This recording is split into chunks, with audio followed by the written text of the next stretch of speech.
So moving now from resources to geological hazards.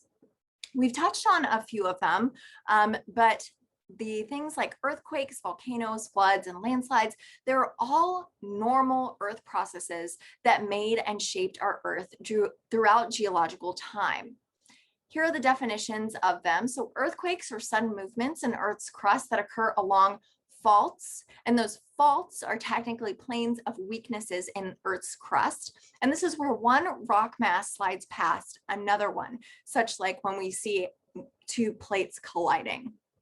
We also have volcanoes, which can be devastating, but they create land, which is useful, like Hawaii and the Aleutian Islands. And they set the secession stage of an area back to the beginning.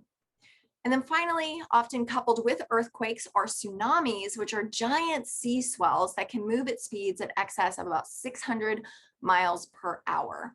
About 25,000 people were killed in 4 nuclear reactors that were destroyed in the Japanese tsunami that took out the Fukushima plant, which I'll talk about in a couple of slides. There was also an earthquake and tsunami off the coast of Indonesia in 2004 that killed almost 250,000 people. And so to go along with this, I have a Unit 3 reflection assignment for you. It is located on the tartan, and I want you to just copy and paste the entire document into your reflection and answer these questions and follow these prompts to get you thinking about the geological hazards that we might experience in our area. So in 2011, there was an earthquake off of the coast of Japan. And when earthquakes happen at sea, it triggers a tsunami, which again is that giant sea swell. And so the earthquake that rocked this area in 2011 was a magnitude 9.0. And that created a massive tsunami that destroyed homes, killed at least 25,000 people, and destroyed 4 nuclear plants, including the Fukushima disaster that you all have probably heard about before. So on the tartan, there's an article for you to read about the Fukushima disaster, what went wrong, and if there were any steps that could have been taken to prevent it. Where do earthquakes occur? We've talked about this just a little bit, but in focusing in on the United States here, we can see that earthquakes occur frequently along the edges of tectonic plates. So over here on the western side of the United States, you probably have heard about the San Andreas Fault, and that is because there's a huge fault line cutting through California right here. And so that's where we see our concentration of hot colors, the reds and the oranges and the yellows. And so that indicates, if we're going to our key right here, the probability of an earthquake within 50 years is very, very high. But we also have some high probability located in the center of the continent. And that's because there are some really ancient fault lines located in this part of the United States. We also have some spillover here, and that's where we live in East Tennessee. And if you do the Unit 3 reflection, you'll get to learn about why that is. The largest earthquake in North America was a magnitude 8.8 quake that struck New Madrid, Missouri in 1812. So those are earthquakes. What about volcanoes? One of the most devastating volcanic eruptions that we've experienced here on our continent occurred in 1980 at Mount St. Helens, which is located in Washington State. And here we have some time-lapse photographs that show you the explosion in real time. We have the eruption about 10 seconds after it began, 42 seconds. So you see plumes of dust and debris begin to upwell from the volcanic origin here.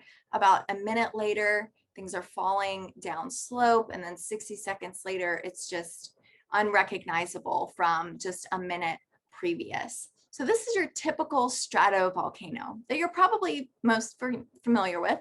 And what you might not know about is that in the United States, in addition to Mount St. Helens, we also have this other volcanic type that's situated itself in Wyoming and parts of Montana.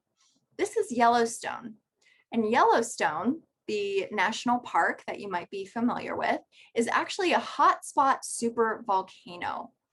The landscape right now is shaped by 3 different calderas, or old cones of the top of a volcano that occurred within the past 2.1 million years. The first caldera took up this massive volume here. And so if you can imagine, that entire area covering several states was the top dome of a volcano, which means it is a supervolcano. Instead of the volcano being a result of subduction, we have what we call a hotspot, and that is where the mantle magma underneath a piece of continent or ocean is extremely hot, and it begins to heat the surface, and that is hotspot volcanism. So we have hotspot volcanism in this area historically, and today, when you go to Yellowstone, you see things that look like this. You see these geothermal pools, shallow hot water reservoirs, the formation of special minerals that require low pHs and high temperatures.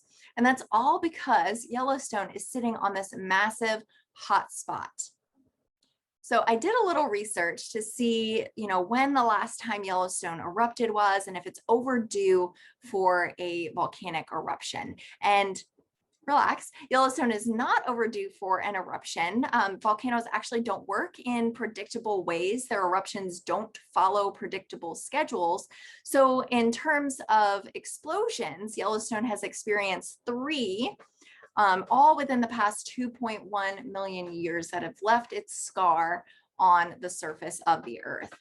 However, it comes out to an average about 725,000 years before the eruptions. So if this were to erupt, this is the different zones that we would have on our continent here. So this is where Yellowstone National Park is located, next to Montana, and in Wyoming. This entire expanse would be the kill zone. This expanse would be the primary ash zone, and then the secondary ash zone would reach as far as Arkansas in the United States. And so just to put that into perspective of what this hotspot supervolcano in Yellowstone could bring in terms of destruction and damage. Something a little bit not as explosive are floods. Okay, so like earthquakes and volcanoes, floods are normal events that can cause damage when people get in the way or they are settled in that area. Rivers carve and shape the landscapes, and as they do that, they build broad floodplains and these level expanses that are periodically inundated. Those are the floodplains. These floodplains can serve as reservoirs for excess water that spills over the sides if there's too much rainfall. And floodplains, they actually may appear safe for many, many years, but eventually they do flood. And so the severity of those floods can be described by the height of water above the normal stream bank, or how frequently a similar event occurs on average for a given area. And then finally, what this image is showing you here is a special type of lake formation called an oxbow lake. And as you know, with rivers, they tend to wind and meander and cut and move. And these oxbow lakes are previous sections of a river that have been cut off by the river's changing course. So this river here, it used to wind over here, cut back, and then go this way. But over time, it has changed its course, and therefore this entire lake is cut off from the main flowing river, and we call that an oxbow lake. And now we'll watch a video about how these lakes form and the fractal nature of meandering streams. Compared to the whitewater streams that tumble down mountainsides, the meandering rivers of the plains may seem tame and lazy. But mountain streams are corralled by the steep walled valleys they carve. Their courses are literally set in stone. Out on the open plains, those stony walls give way to soft soil, allowing rivers to shift their banks and set their own ever-changing courses to the sea, courses that almost never run straight. At least not for long, because all it takes to turn a straight stretch of river into a bendy one is a little disturbance and a lot of time. And in nature, there's plenty of both. Say, for example, that a muskrat burrows herself a den in one bank of a stream. Her tunnels make for a cozy home, but they also weaken the bank, which eventually begins to crumble and slump into the stream. Water rushes into the newly formed hollow, sweeping away loose dirt and making the hollow even hollower, which lets the water rush a little faster and sweep away a little more dirt, and so on and so on. As more of the stream's flow is diverted into the deepening hole on one bank and away from the other side of the channel, the flow there weakens and slows. And since slow-moving water can't carry the sand-sized particles that fast-moving water can, the dirt drops to the bottom and builds up to make the water there even shallower and slower, and then keeps accumulating until it becomes new land on the inside bank. Meanwhile, the fast-moving water near the outside bank sweeps out of the curve with enough momentum to carry it across the channel and slam it into the other side, where it starts to carve another curve, and then another, and then another, and then another. The wider the stream, the longer it takes the slingshotting current to reach the other side, and the greater the downstream distance to the next curve. In fact, measurements of meandering streams all over the world reveal a strikingly regular pattern. The length of one S-shaped meander tends to be about 6 times the width of the channel. So little tiny meandering streams tend to look just like miniature versions of their bigger relatives. As long as nothing gets in the way of a river's meandering, its curves will continue to grow curvier and curvier until they loop around and bumble into themselves. When that happens, the river's channel follows the straighter path downhill, leaving behind a crescent-shaped remnant called an oxbow lake. Or a billabong. O un lago en herradura. Ou un bras mort. We have lots of names for these lakes, since they can occur pretty much anywhere liquid flows, or used to. Which brings up an interesting question. What do the Martians call them?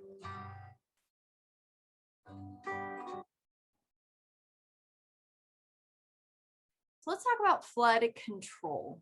The biggest flood in US history occurred in the year 1927. And that was when the Mississippi River and its tributaries overflowed their banks from Minnesota all the way to the Gulf of Mexico. This is because there was just lots of exceptional amounts of rain and snowfall across the central US in the previous year, 1926. And this set the stage for this catastrophe. So in April 1927, Mississippi levees broke in more than 145 places all at once. Below St. Louis, the river spread out up to 128 kilometers or 80 miles from side to side. More than about 7 million hectares were flooded up to 20 meters or 65 feet deep. And this caused at least 400 million in damages. More than 200 people were displaced because of the massive flood of 1927. So the US Army Corps of Engineers, they were ordered to control the Mississippi River. They didn't want this to happen again. So what they did was they built the world's longest system of levees and flood walls, but every levee simply transfers the problem downstream. So as you can imagine, if you have a system of downstream levees pushing everything again downstream, that creates a world of problems, including what we saw with the levee breaking with Hurricane Katrina in New Orleans. There's also a problem of mass wasting, including slumping and sliding. As you can imagine, gravity, it works on everything. And so gravity constantly pulls down on every material everywhere on Earth, regardless if you happen to have a multi-million-dollar home on the side of a bank. And so landslides are sudden collapses of hillsides. This tends to happen in beach locations or cliff locations, anywhere there's loose material that can be mobilized by the forces of gravity, and then also erosion with the addition of precipitation and water. So landslides and related mass wasting cause over $1 billion in US property damage each and every year. And despite that statistic, people continue to build their infrastructure and buildings along coasts. So this is not a sustainable practice, definitely trending towards an expensive mistake, one that is easily avoidable. Another thing to think about is the occurrence of sinkholes. These sinkholes mainly occur in what is known as karst terrain. Those are areas that are composed largely of soluble bedrock, things like limestone or gypsum. These are highly solubilized by water. They quickly dissolve in the face of water. That's why we have a lot of sinkholes in this part of the country, particularly in parts of Tennessee, due to our geology. We have a whole lot of limestone, particularly in the middle part of our state. And so in Tennessee, the deepest sinkholes form a vertical chain across the state here, crossing across Putnam County, all the way down. But as you'll notice, we also have some red dots scattered across as well. It really has to do with what that bedrock is composed of. Is it a karst terrain that is susceptible to dissolution by water? Then finally, we have erosion that will destroy fields and undermines buildings. Here we have a picture of some beach erosion that is occurring along sandy shorelines. And it occurs here because the motion of the waves is constantly redistributing sand and other sediments. So construction directly on beaches and barrier islands can cause irreparable damage to the entire ecosystem. So not only damaging the health of the ecosystem, but also putting people directly in harm's way in these ecosystems that are directly subjected to beach erosion. Normally, fragile vegetation holds the shifting sand in place on ecosystems like barrier islands, but breaching dunes with roads can destabilize those barrier islands and the sands that sit on those barrier islands. So then storms, when they come in, they wash away beaches or even whole islands. Erosion from Hurricane Irma in the year 2017 caused approximately $25 to $50 billion in property damage in Florida.